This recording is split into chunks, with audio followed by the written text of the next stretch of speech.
Ryan, we are back and we are chatting about comic book things. And stuff. Things and stuff. That's the new name of the show. Yeah, isn't that on Parks and Rec? Food and stuff. Food and stuff. There you go. Right, you're going through Parks and Rec.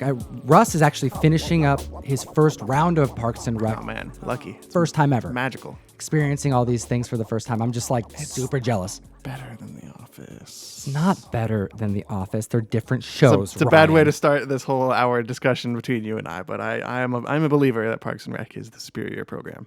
Yeah, I'm not too sure about that. Fight me. But what we do have to talk about today is Key Collector Comics, the first sponsor of this show. This application is the best app that you are going to download on your phone this year. Pretty true. Everything else you have is garbage. Yep, you just might as well get rid of everything else. All you need is Key Collector. And the podcast format that you're listening to us on, whether it be SoundCloud, Stitcher, iTunes, or Spotify, because we keep the show going after the cameras turn off, give you some bonus content on the audio platforms. Those apps are cool too. Keep those. They're below Key Collector in coolness. But Key Collector Comics is the first application that is built to enhance your collecting. While you're on the hunt, it showcases the books that are actually worth checking, pulling out, the books that are actually worth money, and focuses them for you to have a convenient way to navigate and to find some expensive books on the hunt. It's a useful tool, especially the dollar bin diving section. Let's chat about that. Yeah, dollar bins. That's kind of the fun of hunting for comics, but at the same time, it can be especially for someone like me who gets kind of triggered when things aren't organized and there's no method. It's typically madness to in those dollar bin books. Yeah, so it's very helpful to have, especially as you're going and it's random. You don't know what you're looking at. You don't know what's coming next. So it's good to have like a resource to flip to. Dollar bin divings. Yep. This is a category on Key Collector where it focuses on over 400 different key comic books that could be found because they're largely overlooked in those dollar bins. They got to be in there too. There's a lot of averages, right? Some of them are good. That's right. Some of them are quite expensive. And I want to showcase one of them today because we're going to do a giveaway. We're going to start the show out with a giveaway. Hit the subscribe button. We have Marvel Comics Presents issue number 72. This is a minor key. This is the origin of Weapon X. We got Ryan here, so we have to talk about Logan at some point. That's right. Thank you. Favorite character.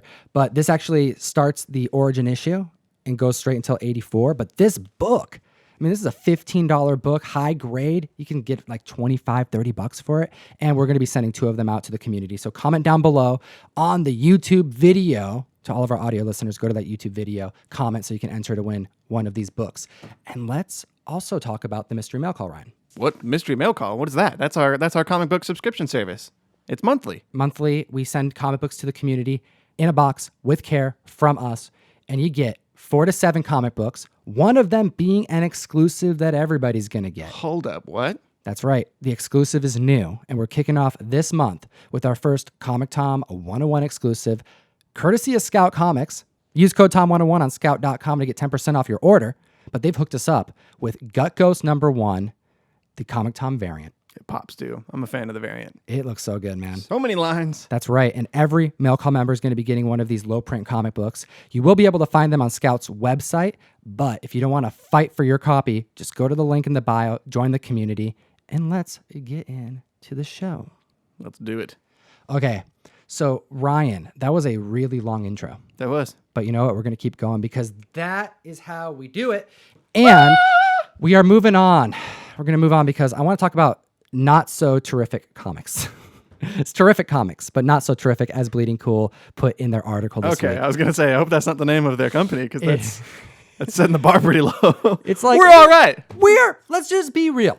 We are okay. We're decent comics. We're decent. No. So what is Terrific Productions LLC? Well, we chatted a couple weeks ago about Rob Liefeld just giving up on bringing Youngblood. That's right. That thing. I've been waiting so long for that to come back. Yeah, you're lying. Yes. Because you don't really care about Rob Liefeld at all. At all. Well, actually, this is actually a good question. Does anyone care about Youngblood? There are people who care about Rob. Some people do care about him. I like Rob. I have several. He's done a couple of modern variants for like Superman. I've got them. Okay, well, they're fun. We were chatting a couple weeks ago about Rob because he's just given up on Youngblood. See, we thought that he was going to be bringing this back. Pretty sure he thought he was going to be bringing this back. He's looking for titles to bring back because he's kind of got back in the public eye the again. 90s are huge right now, too, so it makes sense for all that early Image stuff to kind of make a comeback. couple weeks ago, he went online and just laid it out and said, hey, creative differences, the rights were just changed up over this past decade, and there is no hope. This is not happening, and I will not be backing anything that gets done by this title. Interesting. That's right. So we were like, okay, drama. He's moving on, right? And he got really specific. Like, this was a long, like, almost farewell letter to his creation is what it felt like. With this past week, we got some more news. We're talking about Terrific Productions, LLC, co-owner of Youngblood, and they hold rights enough to make it so that Rob doesn't want to do this and have any participation.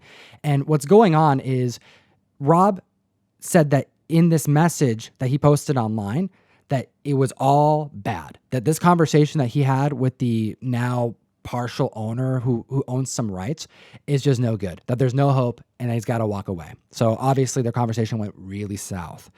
And we're getting a peek at it here. Bleeding Cool reported, this is this is pretty funny. It says article titled Fanboy Rampage, Eric Larson and Brian Keene versus Terrific Productions LLC over creator rights. So this is what's going on. Rob has nothing to do with Youngblood. However, Terrific Productions LLC is looking to still make comic books with this title. And this is the Twitter account, and this is what they posted this past week. Youngblood might become the fastest rising collectible in 2019 to 2020. A lot of capital letters happening here. It's very exciting. It is very exciting. Deserves capital letters. He's screaming from the rooftops, Youngblood. That's right. He continues, kind of, because it's kind of hard to read his tweet. The more Youngblood fans that hesitate to order Youngblood #1, thinking they can buy it in that secondary market, the higher the price, the more fans will scramble to buy it. Like, it's going to be difficult for them to get it at a good price. I think that's what he's saying. I think so. It's hard to tell. It is. You need some help. I'm not sure what that 3 is doing there. Just reread things before you hit the tweet button. That's what I suggest. Right. But we'll continue because right now he is straight up calling out the spec market. Yeah. He's saying that the individuals who go and want to buy comic books, these prices are going to be driven up. He's saying they're gonna box out any of the people who might actually want the comic, and if you guys who want the comic don't line up right now and buy it right now, then you're gonna be screwed later. So buy it right now. Yeah, I'm not thinking so on this one. And Yeah. you know who else isn't thinking so? Well, the first that we're gonna shout out is Savage Fincast Podcast. What do they have to say about this tweet? Without Rob Liefeld on board, I have a feeling that no one will care about a fanfic Youngblood. Shots fired. Fanfic Youngblood. So this is bringing up a larger conversation. I'm excited about this. What they're saying is if you don't have the creator involved with the independent comic book that you're trying to publish, especially one like this that hasn't seen the light of day in a long time, good luck. This is fan fiction. Yeah, I guess it is different when it's an independent comic.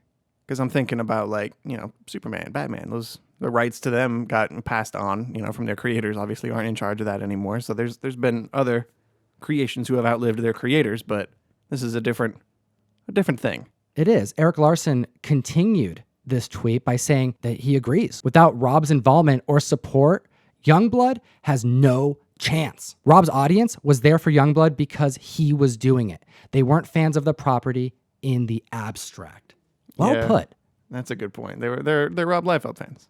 Exactly. So I think that this has no chance in the market here. And unfortunately, if you're a Youngblood fan, you're not going to be getting your content the way I think you want it. But fortunately for Youngblood fans, there is still hope because whatever does come out, if it's not Rob Liefeld, it's not going to be real Youngblood. I'm sure that's what people think. That's what it seems like they think here. We're chatting about a couple different people here from Image Comics. And one that got brought up was Eric Larson. Right. So I want to continue this conversation. Chain it together? Yeah, I want to talk about Eric Larson. Okay. I want to talk about Randy Emberlin. Right? I want to talk about David Michelini. Why not? Okay, Donnie Cates. What's going on, Ryan? Donnie Cates. Sir Cates himself. He's up to his old tricks.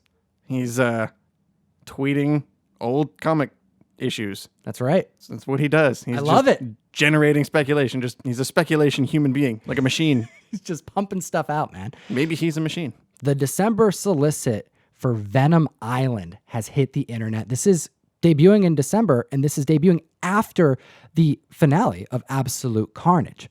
So we have Venom apparently alive. It implies he does not die at the end of Absolute Carnage, which was a pretty big spec. They're taking it back to Venom Island. Venom hasn't been tied to a deserted island in quite some time. Like Lost? Just like Lost. He was Yes. in an airplane, John Locke. John, that was for you. If you're watching, I had to slip lost in there for no reason. Shout out our one of our blog contributors, John's Comics with Kids. Woo! Some of these guys are like big Lost fans. I'm still confused. I'm more confused than half the fun of the watching Dharma Lost. Initiative made me back when I watched that show back in 2004. Well done. Right? Okay. So He knows what's up. I do know what's up, man. That was a good show. But no, we're talking about ASM A different island. 347. This is the Eric Larson, Randy Emberlin inks. This is a great comic book. You got Hamlet the cover. Hamlet cover. See, in this issue, Venom gets Spider-Man to go to this deserted island. They have a brawl. They have like underwater fight scenes. And by the end of this issue, Venom actually thinks he killed Spider-Man, which is pretty cool. You get that like shot of him holding a skull. The bones of Spider-Man post an explosion. It's pretty cool. But this island scene has now been tied to this Venom Island. So they're somehow going to bring either that place directly back or like the concept back somehow. Yeah, something. I don't care. It's Donny Cates, man. Like, go for it. Like, I'm in. Well, there's definitely a little bit of a complaint happening within the community about the recent Absolute Carnage issues because it's officially gotten to the point where they're like doing shout outs to other comics that you should have read up until this point. How so? Just, the same type of stuff what we experienced going through the Infinity Gauntlet. Reread this issue if this doesn't make sense. You know what I mean? Such is the nature of epic crossover events, I guess. It happens. That's half the fun. All right, but ASM 347 getting retreated by Donny Cates. I enjoy this kind of stuff. I like seeing his participation. I saw the key alert on my phone, and I knew. Like, I was like, we're going to be talking about this on the podcast when I go up to Tom's next. Okay. And here we are. We are here. And, if Donny Cates does something, we got to mention it because apparently this is, he has a whole section on our damn show now because he's doing so much for the community. Hashtag Sir Cates. We're not just talking about him because it's like clickbait. His videos, like his sections don't get, crazy good feedback on Instagram or anything in particular, but he's doing more for the comic book collecting community than really any other writer I can think of currently. He's super active on Twitter. He absolutely is. It makes me want to actually check my Twitter every now and then. All right. Something else that we got to chat about today is House of X. Can't stop talking about House of X. We can't. This is actually really funny because the first time we talked about House of X, it was because Ryan's like, yo, I just read this and we got to talk about it. Blew my mind. And the next thing you know, like days after we recorded, we're talking about it on the Hot 10. We're talking about it again on the next podcast. We're talking among the dealers and the friends at the table. The seeds and everything that are happening. And then we do another podcast. And in the next issue, there's like a fun typo. Mm-hmm. And we're just kind of having fun talking about a little mistake that was in the comic, but still entertaining because we're really invested in this story and it makes like those types of things that much more fun to discuss. Well, we have another situation here. But I want to know from the community if this is an error or not because, the controversy that's about to happen. And I think this is going to be the thumbnail of the show. I'm just calling it right now for the future. It's almost like you're the guy that makes the thumbnails. Yeah, maybe. That's weird. You have a strange connection with whoever makes the thumbnails. It's like you're calling it in advance. It's something's happening. Some kind of sorcery. We have first appearances listed in the back of the comic book. Oh, yeah. And we have Wolverine's first appearance listed. Mm-hmm. I saw that. And it says, Incredible Hulk, issue number 180. 180. 180. Let the comments go wild. What is going on here, Ryan? Yeah, I'm wondering what's going on here. Like, all they had to do was Google it. If they didn't know what the first appearance of Wolverine was, like it's been pretty clearly defined by the community at large. Cameo, first appearance. The word cameo is not on this page. Literally says first appearance. This is a subject of conversation that has been had amongst dealers, friends in this community, and comic book enthusiasts for decades and decades. And here we have it in a modern comic book, them throwing it out there. No. He appears in that last panel. That's his first appearance. Technically, they're not wrong. I mean, if you're going to dictionary define the word cameo, it would be like a brief appearance. It's the first time you see him. It says his name. You got the clause at the end of 180, but it's a very clear decision in collecting that the 180 appearance is a cameo. It's more of a tease for the next issue. Because 181 is the first right. full. They're throwing a wrench into the works for seemingly no reason. Is it ignorance? Or are they trying to say something about this? Maybe they just don't know. They just don't know. There's no Who debate knows? in the community. I mean, there's a clear debate because one of these issues at 9.8 is going to go for over $40,000 when the other one isn't. But then when you have things like this that spark up that conversation, we revisit this topic because you want to know the one entity that actually is going to decide whether the collectors are right or wrong. It's the market. The market doesn't care about your opinion. The market's going to decide what the market decides. Oh, hail the glorious market. Capitalism. That's right. USA. All right, moving on. We have no, but for real though, let us know what you think about this in the comment section because I have a feeling 181 is going to be the clear choice. It's something that's never going to end. Like, for as long as our great-great-grandchildren are alive, this is going to be a debate that echoes through the, it's going to be To the end of time. Exactly. Well, here's a thought experiment for you. What if there was, I don't know, a shadow of the claws on 180? Everything's the same, but on the cover there was a shadow. Like I'm talking like a green eye out of the darkness kind of thing. Like exactly. What if there was something like that? Would this conversation be different? Let us know what you think about this in the comment section below. All right, Ryan, let's talk about some scum. Scum. Thieves. Oh, okay. Some of the worst thieves. That's where you're going. Okay, thieves. Yeah. That's what I was thinking. What were you thinking? Something different. Like literal scum, like, pond scum. Thought that's what you meant. It's very similar. We're talking about pool maintenance today. Yeah, get some Here's chlorine. how to take care of your backyard swimming pool, guys. If you don't like routinely clean it with that net, That's right. Scum happens. scum happens and your comic books get stolen. Shout out Bleeding Cool for covering this story. I think it's important for us to get this kind of information out to the community, to dealers and people who buy a lot of comic books because we got to be on the lookout because there were some thieves. Yes. We have a comic dealer that was stolen from at Wizard World in Chicago. We're talking about Tomorrow's Treasures. Shout out to Bleeding Cool for bringing this to the community's attention with a list of comic books to be keeping an eye out. We want to let all comic book dealers know to be on the lookout because these are some choice books. Some really scarce gold is on this list. And if you spot them, they're probably stolen because these aren't books you see every day. That's unfortunate. Someone knew what they were doing. That's right. It's kind of what it comes down to in my mind. I'm not a detective, but someone knew what they were doing. Keep an eye out for an Action Comics 19. This is where Superman covers begin, and it's graded at a 7.5. We also have 2 copies of Daredevil #1, but one from 1941 and one from 1964. All right. We also have Detective Comics 144, which is a really high grade 9.0 classic gunplay cover. Then we have 2 copies of Amazing Spider-Man #1, as well as Mystery in Space #4, graded at 9.4. That's a Carmen Infantino cover. Then Startling Comics 22, Sweethearts 119.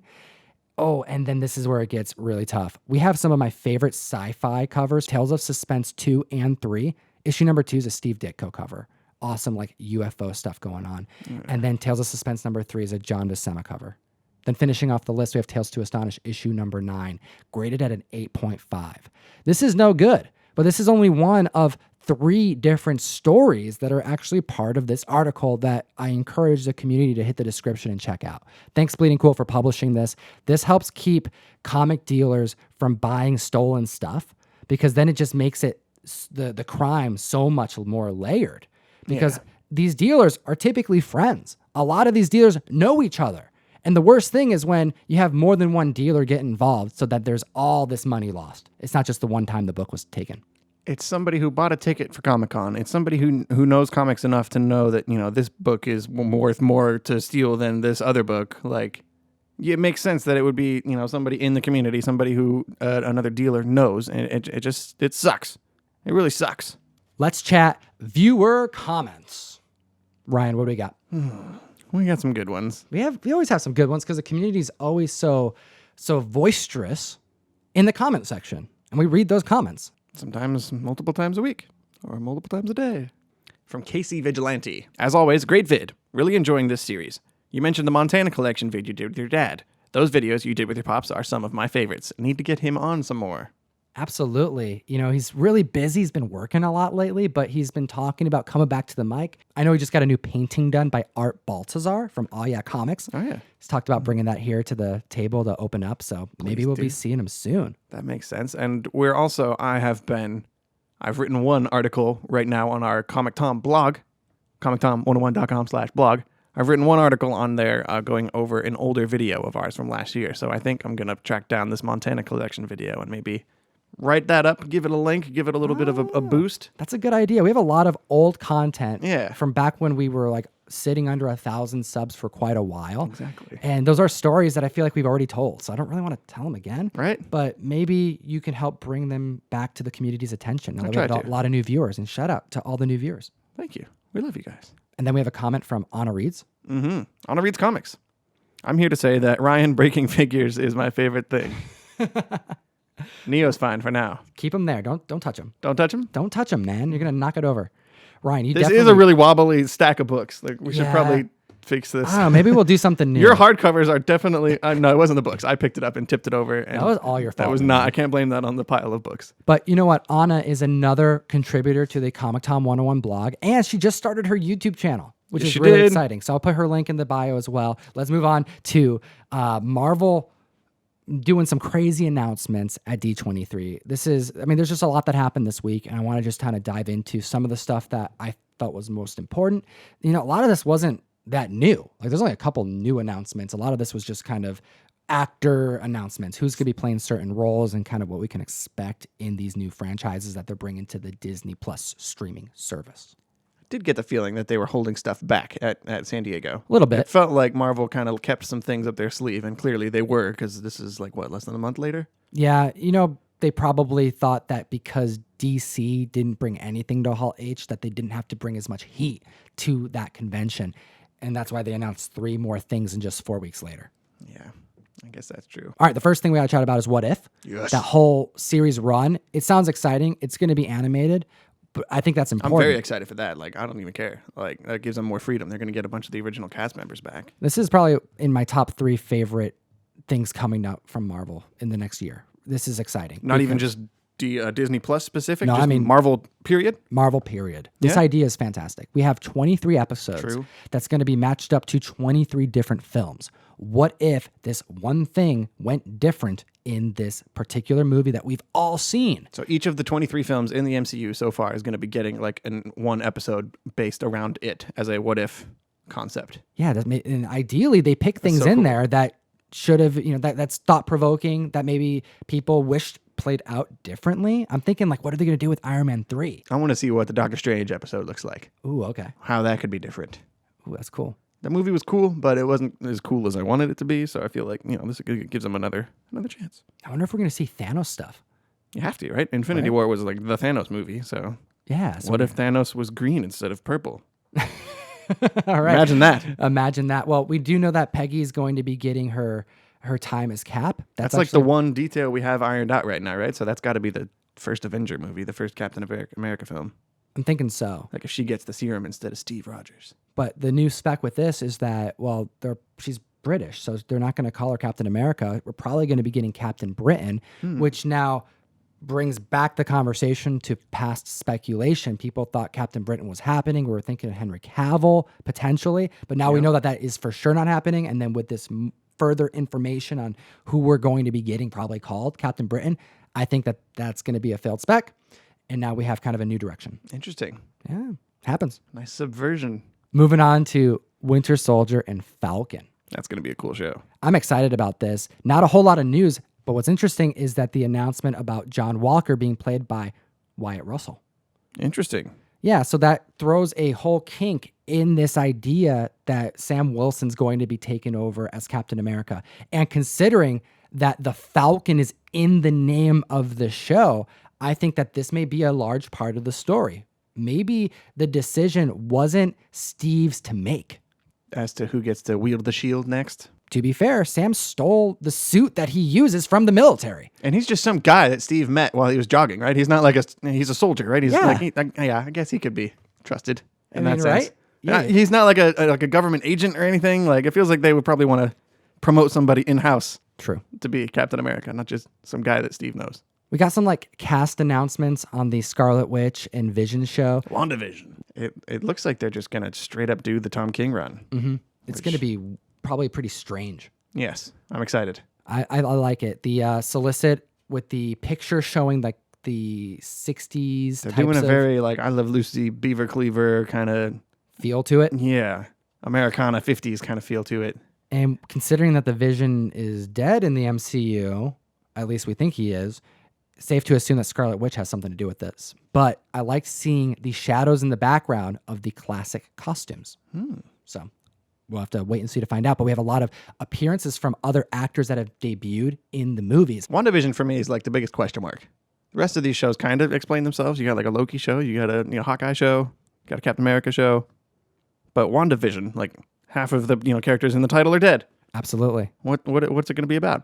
Yeah, I'm assuming since Vision is gone, we're probably going to see something that has to do with Scarlet Witch. But that's going to be in her head somehow. She's going to be creating some kind of alternate universe to live in, and some kind of idyllic, happy life for her to live out the rest of her days in or something. I'm not sure, but it's going to be trippy. Then we have Miss Marvel, Kamala Khan, getting announced. I'm stoked about this, man. This was cool. Yeah, this is my top 3 most exciting things. Wasn't excited about the idea of reading this, but I took a chance and I read the first trade of this character, and she's actually really awesome. She's hilarious. She's funny, and the art style. I was really hoping this would be an animated show when I first heard that Miss Marvel was happening. That this was going to be a property. I was hoping it was going to be animated to keep that really distinct, like popping art style that the comic had, but no such luck. Live action. I want to remind everybody to break open Key Collector. There's a tab there that says character search.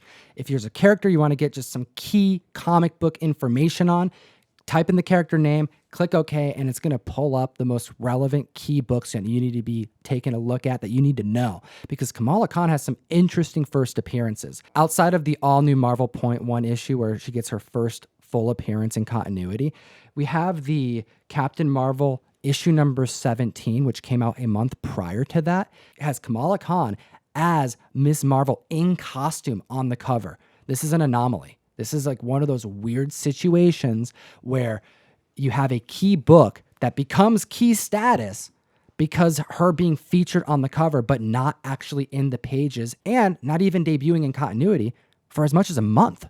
So we were just chatting about Hulk 180 and 181. This is a similar type of change up here.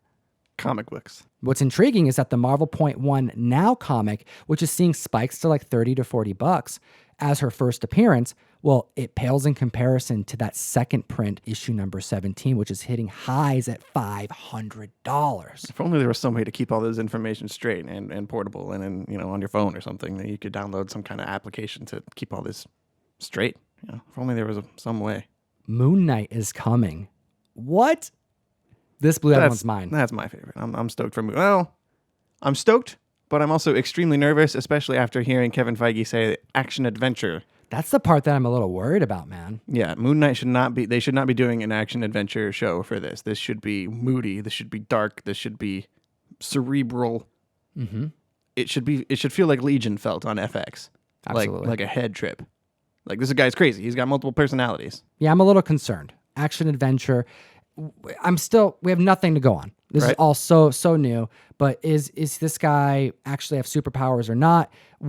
How is this going to be translated to Disney Plus / movie? There's a lot of question marks with Moon Knight, and he really didn't delve too deep into details. So he also specifically said that Ms. Marvel will be seen in the movies. Like, we're going to see her actually hit the big screen. But he didn't say that about these other ones. So, I mean, they're going to kind of be like PG-13. Are we going to see kind of an Arrow feel? Yeah, action adventure. You made that point earlier. It feels like the Arrow verse. And yeah, I don't want that to be. As much as I'm okay with those shows, you dislike the Arrow shows. I'm fine with them. I don't like them. I don't dislike them, but I think Marvel should aim higher. Arrow puns. Then we have She-Hulk. The only thing we know is that She-Hulk is coming, and that she's going to be bringing her lawyer skills to the Disney Plus service, and that this is going to be a show that's unlike anything that Disney has. I'm hoping for Law and Order, man. I'm hoping for like Daredevil, but better. They can either do like a realistic She-Hulk, or they can kind of go back to her like 80s roots and make it weird and wacky and like a Deadpool kind of thing. I'm interested. I don't know. That would be, I think, fit the bill for kind of like unlike anything Disney has done before. It would make that quote make sense. But either way, it's going to be Hulk as a lawyer. I'm down. The announcement was that Bruce Banner isn't the only Hulk in the Marvel Cinematic Universe. that means that we have She-Hulk coming and the potential to get maybe Mark Ruffalo involved with this television show. I mean, there's a lot of actors coming in from the big screen to be featured in these ongoing series. There's a lot going on. I'm excited. This is the first time anything like this has ever happened. Yeah. You got to think DC is just kicking themselves for not getting their app right. Yeah, they canceled Swamp Thing before it even started. And that's just unfortunate. And like, after seeing all of these announcements, you can't, like, I can't not buy Disney Plus now. Yeah, I got to get it. You have to get it. You have to get it. We have to. That's well, we especially have to get it. But like, I don't see how you could look at all this and not subscribe to it. It's a win. We do appreciate your time, comic book community. I want to remind everybody this conversation isn't over yet because we actually are going to be chatting about the Joker trailer. Oh, I'm so stoked. And we just saw Jim Lee tweet about this. So we're going to turn the cameras off and talk about that. But if you want to hear that conversation, head over to Spotify, head over to iTunes, head over to Stitcher or SoundCloud, whichever one you fancy the most. We're going to be posting the audio only version there with that extra bonus content. We have 2 giveaways today. We're giving away the Marvel Comics Presents Origin of Weapon X, issue number 72, 2 copies. So 2 winners. And then we also have some winners from last week's giveaways. We have 2 Archer Vampirella sketch variants, courtesy of Key Collector Comics, going out to who, Ryan? Alaskan Kung Fu Turtle. Great name. Exactly. We picked it randomly. It was an awesome name. And then we also got one going out to Jim Church Sr. Yeah, very interesting comment, but we don't pick it. It's all random. And then random. We also have my issue of Moon Knight 24 that came from the back wall. That's going out to Joe47771. 3 sevens and then a 1. That's right. Mm-hmm. And should I give one of these away, Ryan? Obviously. Let's give this one away. Ooh, I love that one. I don't know. Something about that cover. It just pops. Covered by Ron Wilson. This guy's awesome, man. This is a dope book. This whole thing run is fantastic. This guy's drawn millions and millions of rocks, and he does it every time that much better. So comment down below. We got 3 giveaways going out. 3 times more awesome than normal. Also, shout out to Key Collector Comics, the best app in the world. It really is. It really is the best app in the world. If you download it and use the coupon code TOM101, you'll get a free week subscription. That's right. You find one book because of this app, it's going to pay for your entire year's subscription. It's just going to up your game all around. Absolutely. All right. We do appreciate your time, comic fam. As always, geek responsibly. Enough said.